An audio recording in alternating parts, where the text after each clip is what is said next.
बयार सांदो केर मयार बयार सिंधड़ी ते सिर केर नदी दो सांदो केर मयार हो झोल झली जे वक्त भिटाई झोल झली जे वक्त भिटाई झोल झली जे वक्त भिटाई किरंदा कंद हज़ार बयार किरंदा कंद हज़ार किरंदा कंद हज़ार बयार किरंदा कंद हज़ार बयार सिंधड़ी ते सिर केर नदी दो सांदो केर मयार तव्हां सभई मूंसां गॾिजी हो सिर जी सैन हणी ॾिस चारण सिर जी सैन हो सिर जी सैन हणी ॾिस चारण बीजल थी बिहार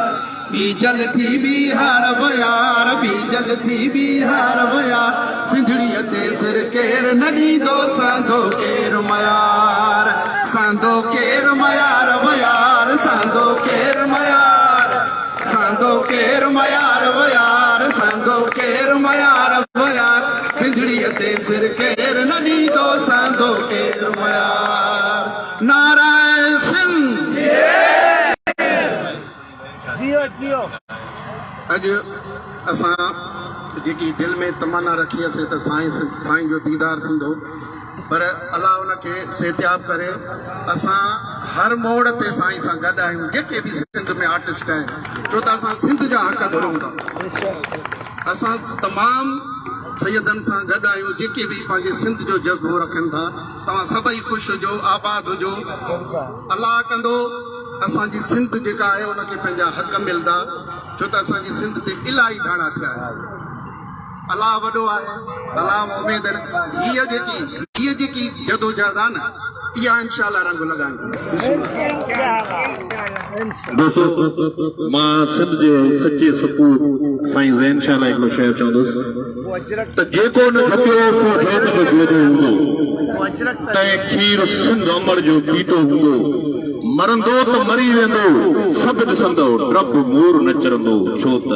सन जो चीतो हूंदो मां फंक्शनल मुस्लिम लीग जे तरफ़ां सूबाई जनरल सेक्रेटरी कल्चरल विंग आहियां ऐं भाऊ सां असां वञूं पिया इहा असांजी तमन्ना हुई त साईं हूंदो इंशाअल्लाह ताला साईं सां बि मुलाक़ात थींदी असांजो प्यारो दोस्त हातम खान शर साहब मौजूद आहे हिकिड़ो मां ॿियो बि शहर चवंदो सिंध लाइ त सिंध कंहिं रहनुमा जी मूरत आहे सिंध कंहिं रहनुमा जी मूरत आहे सिंध नालो ई ख़ूबसूरत आहे सिंध आहे त सूंहं बि आहे सूंहं खे सिंध जी ज़रूरत आहे भेद बागारा सभई ज़िंदाबाद एसयूपी ज़िंदाबाद